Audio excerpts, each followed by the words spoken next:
Hello, everyone. Thanks so much for joining me here today as we get to talk about one of my favorite subjects, comic books.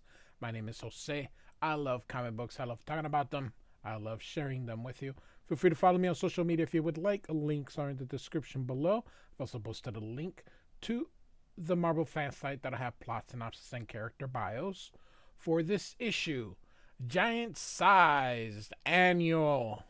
We're looking at the Uncanny X-Men annual number 11 from 1987. Written by Chris Claremont and drawn by Alan Davis with Paul Neary. Or is it Neary? I do not know. I know the word is near. Add a Y, it should be Neary. But I grew up saying Neary, so what do I know? By the way, rest in peace, Paul. Longtime collaborator with Alan Davis. Alan Davis is still with us, so is everybody associated with this issue except Paul. We've got a character created just for this annual, and we've got Wolverine and Storm here. I believe his name is Horde, and we've got Longshot, Megan, Captain Marvel, Havoc, Rogue, and a Dazzler, and then down here in this metallic robotic is a Psylocke. So we start out with a drunk Wolverine, and he's singing something. He's got some beers with him going into the mansion. Lost in the Funhouse, starring the Uncanny X-Men and Captain Britain. We've got our credits: Chris Claremont, writer Alan Davis, pencils Paul Neary, inks Thomas Zakowski. Deserves every acolyte given to him for having to letter the wordiest writer in the world, sometimes 2 times or 3 times in a month between X-Men and New Mutants, and then annuals here and then specials here. Oh my goodness, this guy. Everybody is the same as Uncanny X-Men. Glynis Oliver with the colors, Anna Nocenti editorial, and Jim Shooter editor-in-chief. We are heading toward the end of the Jim Shooter era, and then it will be oh my goodness, who took over? Not Tom Brevoort. He's the current guy. Anyway, I forget his name. Tom DeFalco. Oh my God. Okay, so here we go. And so Wolverine's making a racket. Everybody's up, and Dazzler comes in calling him out. And so she uses her powers, which is to create light from sound. And he's like, "Hey girl, quit glowing so bright. Hurts my eyes." And Dazzler says, "Oh, you poor man, you're going to feel so awful in the morning." And Wolverine says, "I'll survive. Craps, if I'd known I was going to have a flaming audience, I'd have charged flaming admission." And Havoc says, "Your singing made it impossible to sleep, pal. What a noise." And Longshot here was practically naked, just in underwear. And his underwear of choice is the would you say bikini? Would man? There's no women, so would it be oh my gosh, what is this? I wear boxer shorts, so I don't know what these type of underwear is, but we've got Storm with her robot, Megan with her jacket, and so Captain Britain says, "In his cups, eh, Betsy?" And Captain Britain wearing slippers and with his sister. Oh, how proper.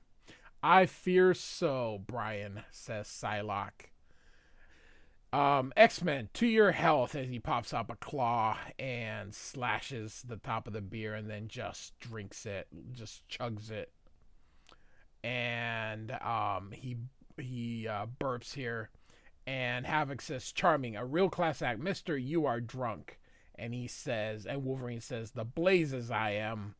Booze is a poison, boy, and my mutant metabolism neutralizes poisons the moment they're ingested. Just like it cures diseases and heals wounds. Even when I want to get blind stinking plastered, I can't. And that, Havoc, is more explanation than I've ever given anybody.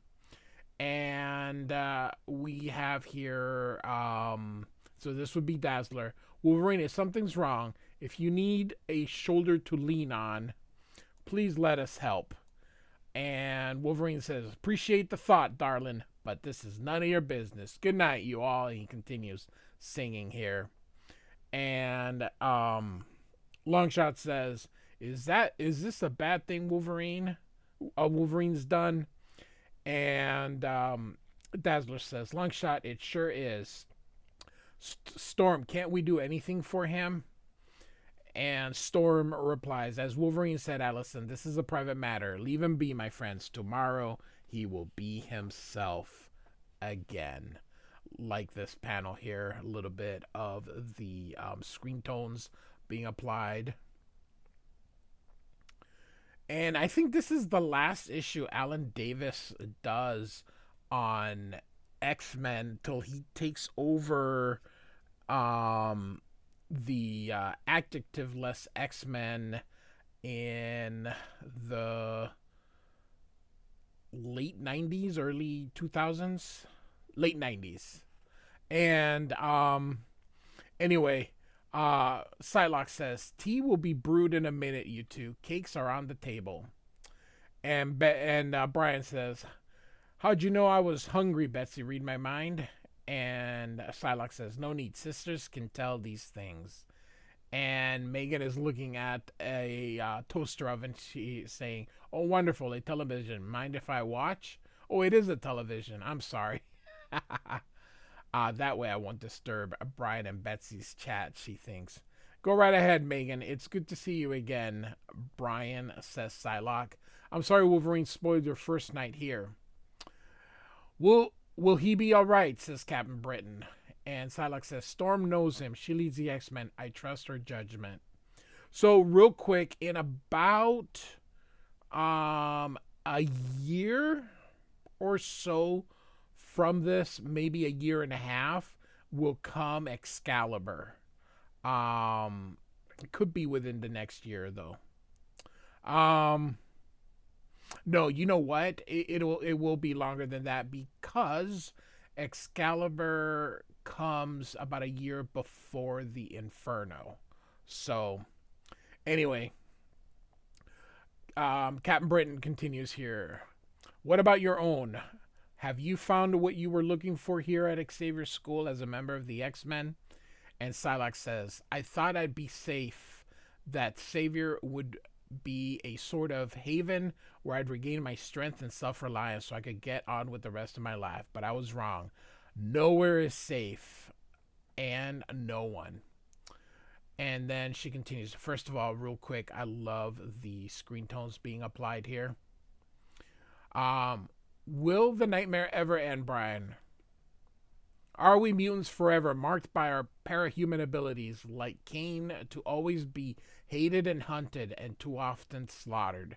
This is, of course, she's referring to the Mutant Massacre, which I have covered and have on the playlist. I have an X-Men playlist, a X-Factor playlist, a New Mutants playlist, and I also have a playlist where I put everything together.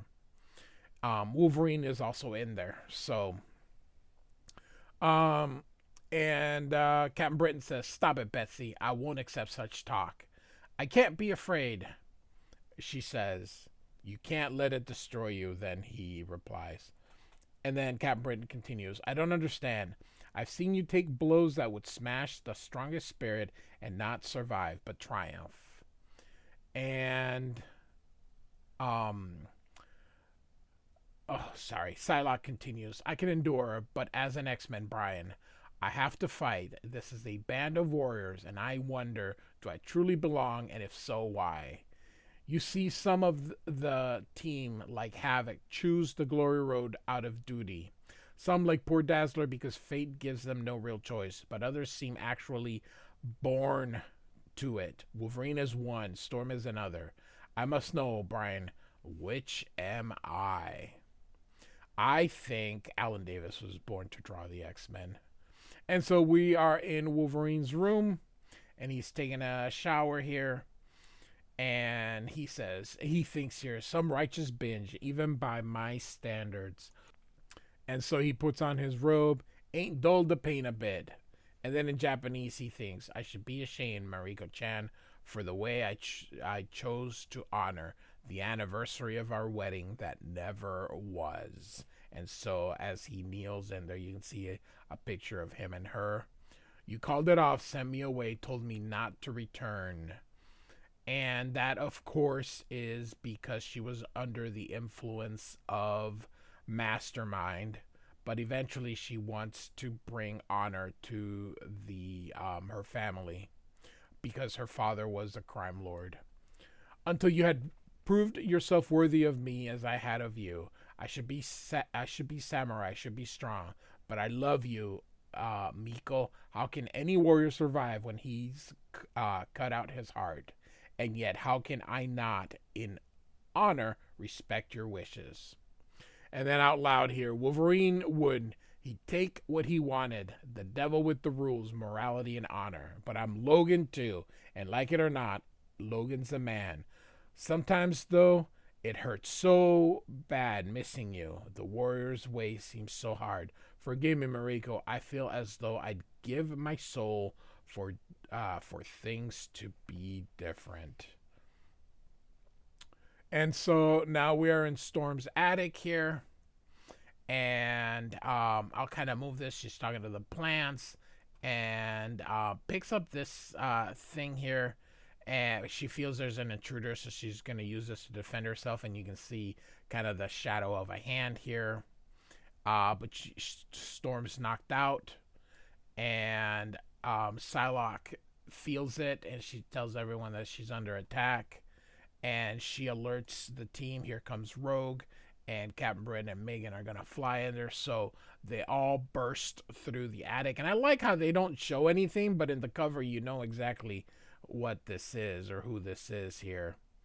And so Wolverine comes out and bumps into Dazzler, and Havoc says, "Hey, watch it! You could have heard her." And he apologizes, and he's like still woos from that booze. And then he goes through, and then he's grabbed, um, and he's grabbed in the head, and then he's tossed. And then here comes a long shot, and comes through the window and grabs him. And then of course, you see his shadow here, and then he says, "Psylocke, your friends are being surrender or they die." And of course she says, "I can still escape, but to what purpose? If that means the X-Men's death." And then she says, "I yield, stranger, you win." Again, screen tones being applied here. Absolutely lovely. Lovely. I like screen tones. And so he does a lot of talkie, and you see that he says, "I am Horde.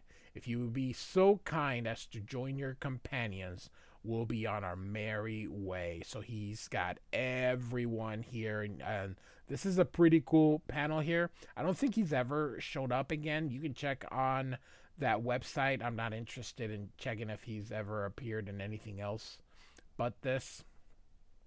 So he could have been a one and done character here.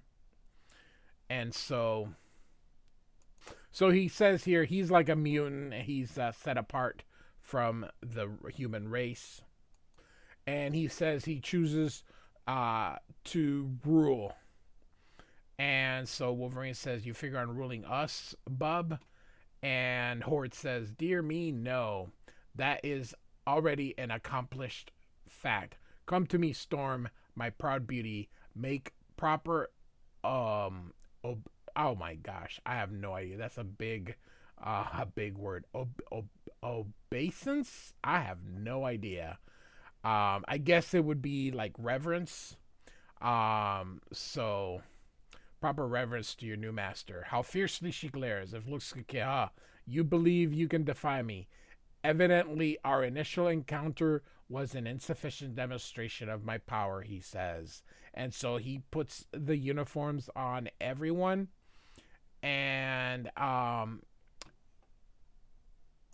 And so after he dresses them, he says, "As for you, Storm, perhaps when you complete your great task, assuming, of course, you prove yourself worthy, I shall reward you by making you my consort." And he kisses her, but you can see she does not like it. In fact, she is trying to get away here with her hand. And then he tosses her to everyone, or he tosses them, and sorry, Rogue and Captain Britain catch her. So then he sets his eyes on Megan, which of course Captain Britain doesn't like, and Psylocke goes telepathically, you have no interest in Megan, Horde, or in any of us." And of course that doesn't work on him. He tells her that her powers won't work on him, and Longshot's powers won't work. None of them. He's basically immune to all their powers here. So we get to what he wants, which is he needs the X-Men.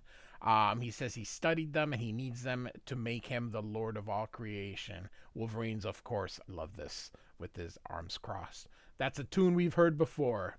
True Grit, I love it. I think you're a match for me. Try it. Come on, hero, step right up. Take your best shot." So Dazzler does. You can see her. And then Wolverine slashes him, and Longshot, and you can see here Rogue and Captain Britain grabbing this piece of the floor there. Storm, during this time, she has no powers, but she will be gaining them in um in like 6 months. In about 6 months time, she will have gained her powers. So, and so they're like, they thought that they beat him, but of course they did not here. And so he says, "On to business. I want you to break into the Citadel of Light and Shadow and steal for me its legendary treasure, the Crystal of Ultimate Vision." And Storm asks, "Why them?" And Horde says, "Because as thieves, you're just about the best." And Storm says, "You have the power. Why not do the job yourself?" And he says, "Why sully my nails, Dolly Bird, when I can have menials do so for me?" And she goes, "Why would we?" And he says, "Because if you refuse, I'll destroy your world." Horde, I think, had potential. He definitely could have been one of the big baddies for the X-Men. I do not know why Chris Claremont decided not to use him again, or perhaps anybody else, but he could have been like the new Magneto. I say Magneto, not Magneto. They could have used something with him because he seems very powerful, sort of like Apocalypse type villain. So, and Dazzler, you can see her yelling at him, "We aren't the only super beings on Earth. They'll band together and fight you." And he says, oh, sorry. Psylocke says they will fail. And he says he's done this before and laid waste to scores of worlds. He's not bluffing. Um, so Storm finally says, "It appears we have no choice." And she asks, "Where's the Citadel?" And he goes, "Why, right there." And so they were there. They couldn't see it before. So this is actually pretty cool. So you can see the scroll, the scree, the Kree, and then other Marvel aliens. So Captain Britain's like, "I've never seen a place like this before, and I'm glad." And Longshot says, "This place makes me feel fear." And Rogue's like, "The heck with it. I say we fight the Toad. Anything's better than going in there." And Wolverine says, "Kid has a point. You know what'll happen, boss, if we succeed." And Storm says, "Of course, death or slavery at the Horde's hands. But think, Logan, we also know that no power we possess can do Horde harm. Yet he sends us, as he has others before us, to claim his prize, which suggests that somewhere within is something that terrifies him, that perhaps even destroy him. All we need to do is find it and learn to use it. Now, real quick, and I'll explain it at the end. So I'll just keep going in case you've never seen this before. And so Wolverine says, "It's a long shot gamble, darling, if we ever had one." And she says, "How fortunate that we have a long shot with us to help play it. His power is his fantastic luck. Let us hope it serves us well. And if not, Logan, then as the saying goes, this is as good a day as any to die, and the best of friends to do so with." And they share a very passionate kiss. These are the two oldest of the new X-Men. They are the leaders and the soul, and they're the glue that holds the X-Men together, at least during Claremont's run here. But that will eventually stop. And so, all right, so they enter the place, and Longshot's hanging back. He says, "My legs don't want to walk. My heart doesn't want to make them." And Dazzler talks him into it, and so once he goes in, this thing just slams shut. Love this here, and so that this is pretty cool here. So Captain Britain tries to break through, but he cannot. Havoc uses his powers, but nothing happens, and he says, "Sorry, we're stuck." Another thing that I love is no matter what view Havoc is in, his the circles in it face the reader always. So, all right. And so they're like, "Which way do we go?" And so Wolverine says, "I'll show you." And Psylocke creates a mind link between everybody. And Rogue says, "Storm, after the mess Wolverine made at the mansion, you're sure he's the right one to act as scout?" And she says, "Flawed or not, Rogue, we have none to depend on but ourselves. We must make the best of that." And she says, "I wish I had your faith." And then she says, "What the heck?" And Storm's like, "Where are you going?" He goes, "I'm dreaming, or I lost my marble, because this is too fantastic." And it's another version of Rogue here, and you can see sort of like the late 19th century. So she sees herself, and she's like, "Oh my gosh, it's like a different version of me," and she can touch and all that. And her hand goes through, and she goes into her, and now her that dream has become a reality, and she's still in there, and they can't get her to snap out of it. You can see the tears in her eyes. And so Psylocke explains, evidently she was offered her heart's desire, the fulfillment of her most fundamental hopes and yearnings, and she accepted. She is one with the dream and has no more need for our reality and less place in it. So you can see that Rogue crumbles. And you're going to see this happen to all the X-Men. So we're just sort of going to move along in here, but you're going to see this happen to basically everybody. And or some kind of thing. In here, he Longshot starts to disappear. He goes, "Is it my desire to fade away?" And he's running after them, and they can't see him. And then Captain Britain just says, "Hey, you and Dazzler, please be careful because of all these reflective stuff." Which he's like, "Hey, I'm no amateur." He starts, he kind of gets hot and bothered over that comment. And of course, they're like, "You're burning us." And Havoc just keeps, something's happened to him, and he basically becomes a star. And so now he's done.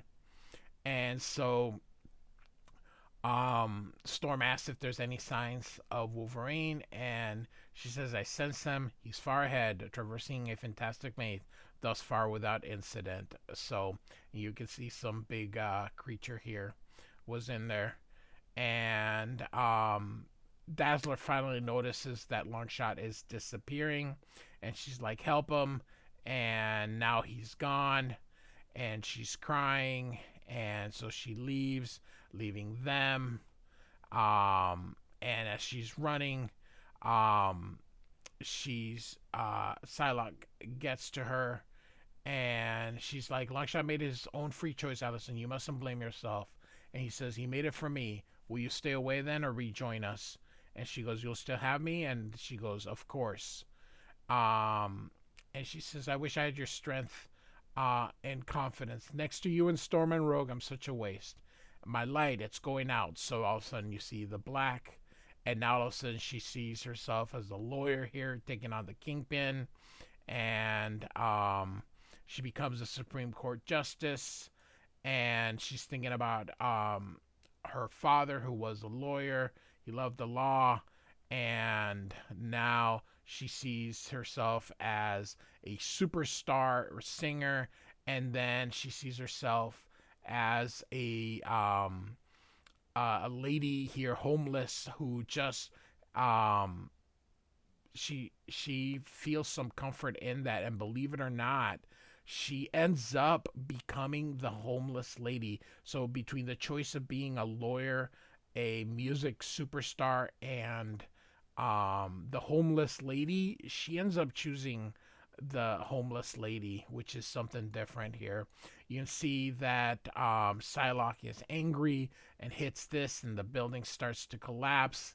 And now, of course, she sees a shard here and takes off her skin, and she thinks she's like a robot in there. Remember, she's got bionic eyes that were given to her by Mojo, and so she's hiding. She's hiding the fact that her she's the eyes thing. So they're traveling through, and they say this is where the crystal is, and so these annuals are a little bit long, so that's why I just went from reading to sort of just saying what's going on. And so he sees now Brian with Megan and Betsy here having a normal family. And look at Megan's just so happy. And she goes, that's your dream. I have mine. And she's like, robotic. And so they walk away, and that just leaves a Storm and Wolverine. Of course, Wolverine's gonna get his, and it's him and Mariko. Of course, they're in Japan here, and he says, "Can't be a lie, fantasy illusion." Yet every sense is telling me this is a real. And so, sees Mariko here, and they begin to kiss, but suddenly Mariko turns into oh, it is, it's a different, so it is still Mariko. Sorry, I thought it was that other girl. Um but it's more the wild one, more to match Wolverine, which of course he doesn't like that. And she goes, I belong with you, Logan, and you can see him change too. And so Wolverine's like, nope, I want you, but not like this. And so he breaks through, and he sees Psylocke fighting Horde, and he crashes in. And there's Storm, but someone's coming from Storm from behind and pushes her in. And this is who I thought it was, Yukio, on that Mariko was turning into. Of course, Storm always wanted to be sort of like her, and she's like, do I do this, do I not? But then suddenly Wolverine crashes from where he had fallen here, and she asks, are you okay? He's like, banged up, not broke. And so he asks her about her clothes. He's like, the Citadel trap. It was the closest of calls, my friend. I doubt I would have had the strength to escape a second time. Yeah, I know the feeling. That crystal, we must reach it before. And then all of a sudden, Psylocke's head is thrown in there. And so Horde says Psylocke's effort was almost as great as it was futile. You two care to try, so he pushes Storm, and now she's part of the dream. So he's gonna go through, And so, hated to do that. Better this way. Whatever happens, she'll survive. She'll be safe and happy. I should be so lucky. But of all the team, my adamantium bones and healer factor give me the best choice. But you can see that he's got this spear and tosses it at him. And so he's trying to get it. And Horde says, "Nice try, little man. Still struggling too. I like that. You have a noble, courageous heart, Wolverine." And he pops kind of like his own claws. "I'll keep it as a trophy." And he does so, but look, you can see some droplets, and they're like, that drop, his blood, it reaches the crystal. And he says, "No, I've come so far. I earned this prize. It's mine by right. I can't fail now. I can't." And Wolverine then becomes, he gets rebuilt. And so he's now going to be the god that he wanted to be. And he takes off his that crystal that was in his head. So the shard, he says, "It doesn't belong to you. Time it was returned to its rightful home." And that, of course, kills him. Now, remember I said in the beginning they should have continued using him. I will explain afterwards here. So he is dead. And so we've got Wolverine. So he says everything. He says, "Oh, I wonder if this is how Jean Grey felt when she became the Phoenix. I can sense everything, every particle, every living action. I can transform, shape, heal, destroy. Stop before I start. I'm talking like a god. Only I ain't a god." That was Horde's trip. And so he's going to save the X-Men here.